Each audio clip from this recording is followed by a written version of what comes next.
What's that old saying about it's just like riding a bike? And that's all good if you know how to ride one. But what about you or the young folks in your life just about to start riding?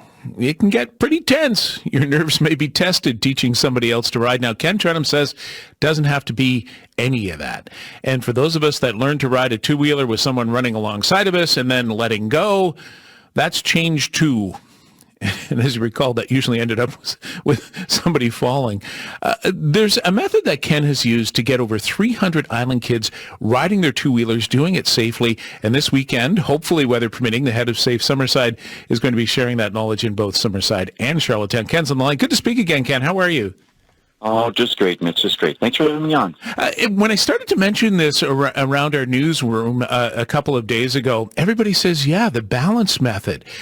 Let's talk about the method and how it avoids the way many of us learned, having dad or an uncle running alongside of us, letting go of the seat, and then we end up in the bushes or in the garbage cans, For sure, Mitch. I just want to mention, though, that we have rescheduled our event. So it is rescheduled already. Yeah, yep. just based on the anticipation of the forecast. So it'll be next Saturday on the 23rd, and it'll be same dates and times. So just next Saturday, right? That's right, next Saturday, okay. Yeah. And, so we last year we had 22 come out, 22 kids, which was great. So in terms of the process, it's basically you're looking at using a running bike. So basically it's step one, taking the training wheels off. I know many of the bikes are with training wheels. Training wheels just have the children kind of rely on the training wheels, so the training wheels do the work for them, and lots of times with training wheels, we all know kids end up falling off the bike more with training wheels than actually not having training wheels. The second step is pedals. Take those pedals off your bike. Take those pedals off. Now, people are thinking, oh, my heavens, it's just so crazy taking the pedals off. And I'm talking to you almost like I'm talking to a kid, because when I'm talking to the kids during the day, I share this enthusiasm, and it's so exciting. At the end of it, I think I have definitely laryngitis. I can't talk anymore, but it's so exciting to watch these kids learn. So when the pedals are off, the third step is lowering the seat. What's really important for children is if you lower the seat, and making sure that both of their feet are totally flat on the ground. What this does, this creates children a feeling of being safe and also being in control of the process. It makes it so much fun that really they can't fall off the bike when they're riding. They really can't, because both of their feet can catch them whenever they hit the ground. This is contrary to people who can ride a bicycle, who are taught basically to have a little bend in your knee, but no. Whenever children are still learning, I say children, it's also be adults. When they're still learning, make sure the feet are flat. The fourth part is the tires. Sometimes, you have a lot of air in your tires, but if you max the tires to their max, then you actually have less rolling resistance, and then the bike is easier able to move, and the child is easier able to experience success. And the last part that I've added is the count of 20. So whenever the children are basically walking with the bike first, and then we ask them to put their legs up in the air, and then we play a game whenever I can see that their legs are getting a little more speed. We play a little game, and I go, 1, 2, 3, 4, 5, 10, 11, 12, it's really that fast. And I say, wow, you just made 20.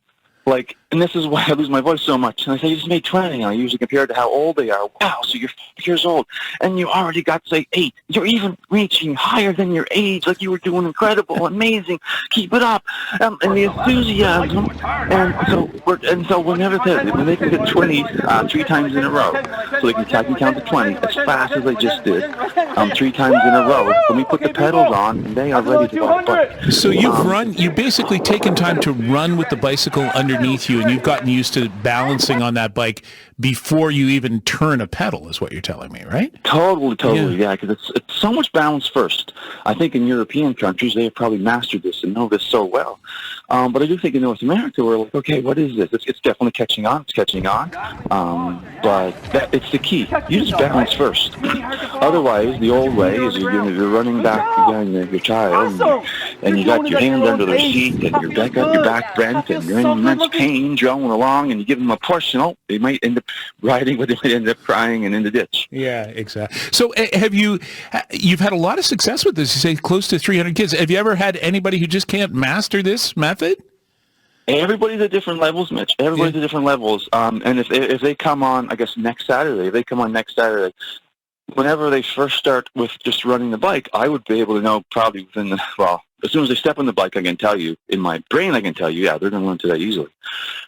We've had some learn in a matter of 1 minute. They can get it and go, and they're gone. And others just take time. But at the end of the day, at the end of the session, they all have such an increase in confidence, and they all have such an increase in ability of this is how it works, this is how it's going to work.